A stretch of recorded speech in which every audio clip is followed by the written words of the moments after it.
Addy Soldiers. Oh, you can't even see my shirt. Look how cute this is! Yes, so young and quirky, graphic t-shirt with a black blazer. Yes, give us young professional realness. These are literally my pajamas. I wanted to talk about this for a very long time, and I actually planned to do this for Valentine's Day. And as you can tell, it's, not Valentine's Day anymore, nor is it even February, but regardless, I still want to talk about it because I think it's important. Enemies to lovers, I will admit, is one of my absolute favorite tropes. And because I've been spending the majority of my time lately on bookish TikTok, I found out that it is Book Talk's favorite trope as well. Yet looking at what books get recommended as the best enemies to lovers kind of confuses me because I felt like we were moving away from that early 2000s broody, bad boy, abusive boyfriend and into like a we're woke now kind of stage of publishing where there's like more cinnamon roll love interests who like actually respect the main female character. There's a bunch of queer romances where gender roles are not seen as so black and white, but apparently not, because a whole lot of books that are being recommended nowadays of like best enemies to lovers I think are questionable. So I thought for today's video, in pure and traditional English major fashion, we would just look at, deconstruct, critique, and analyze the whole enemies to lovers trope. So this trope is fairly self-explanatory. At the beginning of the book, you have two people who are enemies, and then by the end of the book, they're maybe doing some kissing. And I apologize ahead of time, but this video is going to be extremely heteronormative, and for the most part, when I talk about the love interest, I do mean a guy. I think a lot of writers think enemies to lovers means that you write two characters that absolutely despise each other. They hate each other with a venom so pure, just being in the room with it will make you pass out. One of them's like killed the other one's family, or one of them has like poisoned the other one multiple times, and then they somehow get together and then yell at each other and yell at each other some more, and then maybe they fight, and then, oh, actually we're just making out now. And never mind, everything's great and solved, and we're just gonna go get married and live happily ever after. Which, like,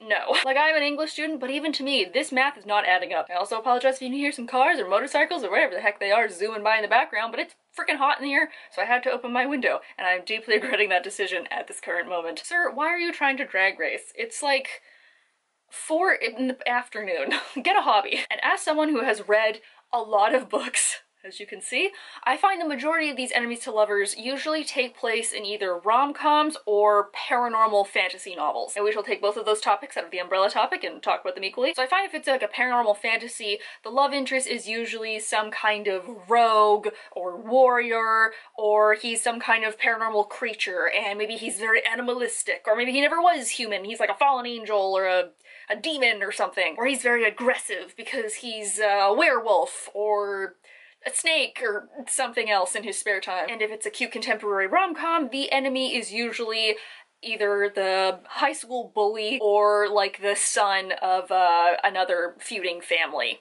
We'll get to that. And regardless if it is a contemporary or a fantasy or paranormal or sci-fi or whatever, there tends to be this overarching theme of like, love cures all, that just like, ugh, gross. I do not disbelieve that people in love can change their ways, and I feel like also if you are in a relationship with somebody that you like, which is kind of the point about being in a relationship with somebody, is that you will subconsciously or consciously change your behavior to better match or take into consideration the feelings of your partner because you love them and you want them to be happy. But in an enemies to lovers type trope, it usually tends to be the characters are exact opposites, and there's nothing to really endear them to one another other than the fact that maybe they find each other hot. Like, yeah, he's an asshole, but he has 8 abs. Like, those are 8 excuses for me to fall in love with him, you know what I mean? I hate the thing in stories where we have this kind, sweet girl who goes and her love fixes this bad boy who has all these trust and anger issues, and I'm like, girl, no, he doesn't need love, he needs a therapist. So already I'm very biased against this. Like, love cures kind of bullshit, because truly it will not. Enemies to lovers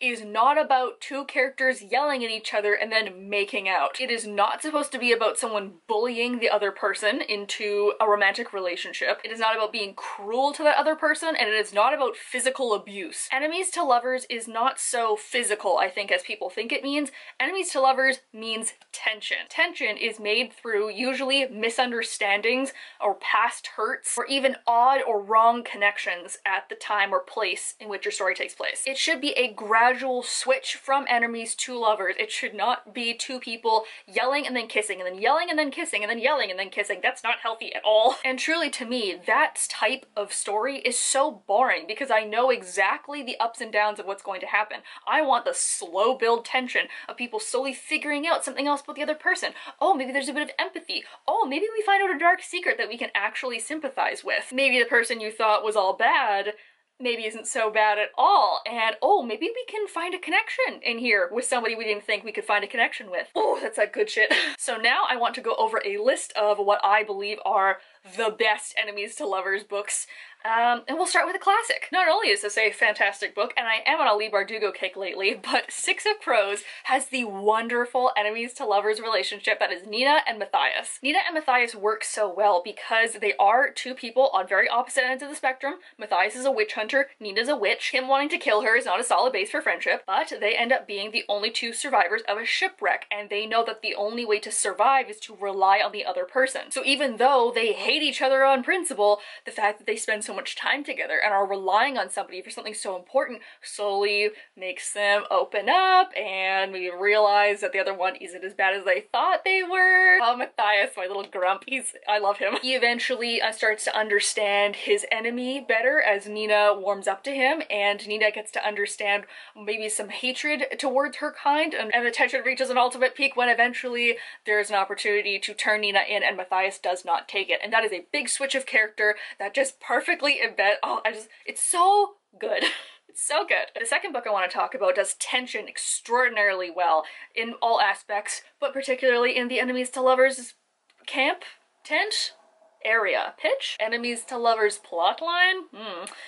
That is Kingdom of the Wicked by Carrie Maniscalco. I say usually when a book is tension filled, it's all about what somebody knows and somebody else doesn't know, be that two characters, the reader and a character. This book is so tension filled because you know so much. This is an Italian inspired, slightly historical fantasy with demon lords and witches. From the beginning, we are set up with a bunch of rules for witches when it comes to summoning demons, like don't do it. These are the rituals you have to follow, and if you don't, this is what's going to happen in gruesome and extreme detail. Amelia and Wrath, right from the get-go, we know what's going to happen if something goes wrong between them. Both have different power over one another, and it's that power imbalance and tension that makes them a good pair. Because of course we have to work together to find out who murdered Amelia's sister, but we know that something could go wrong very fast, and we know that neither of them really want to be there, but they do need the other person. Truly, I think this book is fantastic. Something similar to Six of Crows, but with a lot more animal bones. You know, in case anybody's wondering, Hamlet is acclimatizing to his surroundings quite well. Bonecryer's Moon by Catherine Purdy has a fantastic depiction of two people who really want to kill each other, but can't, or don't, or shouldn't. If I saw a very handsome man walking towards me under the light of the moon in the middle of a misty moor, like, would I run away? Probably not. First of all, this is a very unique fantasy world about girls who need to kill their true love and collect animal bones to be able to use their power to ferry souls of the dead. We have Alas, who is the witch that needs to kill her true love, and we have Sebastian, who happens to be that true love, and they meet in the moors at midnight, and he ends up capturing her because he believes that she killed his father. So we have the tension of a misunderstanding, we have the tension of knowing that one of them's gonna have to kill the other one. In Six of Crows fashion, the two of them spend much time together in close quarters and eventually start to see the other person as more than just a killer or more than just a witch. Oh, what's that? Empathy and compassion are showing up to this party? You bet they are. Not only do we hate each other, but think we're cute, we then have to work together against a bigger, badder enemy, which is something else that I absolutely love. I'm like, give them a reason to need each other against something bigger and badder. And then there is a plot twist at the end that I shall not ruin, but it gives a whole new layer to what it's going to mean if they actually do fall in love, like a true love pair should in this world. You know what, Sebastian? Witches are people too, and I need you to admit that to yourself. And one of my favorite books of last year has such a good enemies to lovers relationship in a typical just lovers story. And I love that twist of it because I am a sucker for some Shakespeare retellings. Did I mention that I'm an English major yet? Is These Violent Delights by Chloe Gong. First of all, a Romeo and Juliet retelling in 1920 Shanghai, where the two of our star-crossed lovers are the son and daughter of rival drug lord gangs. This was a twist that was so well done. Juliet's such a badass, first of all. I love that Roma is a little bit more of like a soft cinnamon roll, and like we love him. This brings the enemies to lovers trope into here by doing a grand betrayal, and this is, oh, this toes that line of being what an enemies to lovers is not, because it is not somebody going and murdering your entire family and then you falling in love with them.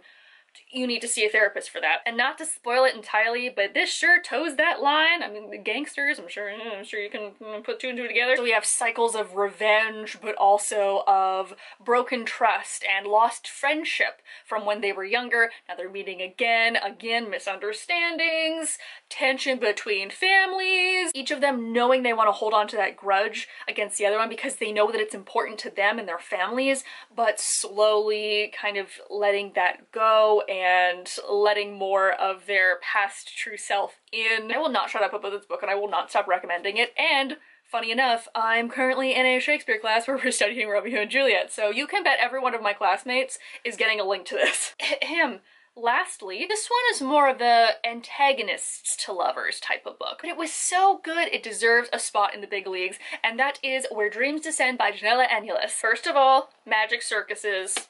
I had to buy it. In this case, our enemies are Kalia, who is an up-and-coming magic user showgirl, and DeMarco, who is a disgraced magician. He's judging a magical competition where female magic users are not welcome, but he does not hold the same prejudices as his fellow judges do, and eventually they team up for him to help her train. In this case, they butt heads because DeMarco is more of a shy, quiet, more subdued character, whereas Kalia is more fiery and she has a temper and you had better not stand in the way of what she wants. The two of them clash because they are so opposite and they both have different reasons for wanting to be in that partnership and be in the competition. However, as they become friends and work closer together, they learn more about each other, they start playing off each other's strengths, and they end up being this like amazing power couple. Their banter is just, perfection. This is a great example of opposites attract that I've seen in literature, because that other, I hate the whole like opposites attract thing, 'cause I'm like, no, you can't be two separate people. You need to have something in common, be that like a personal philosophy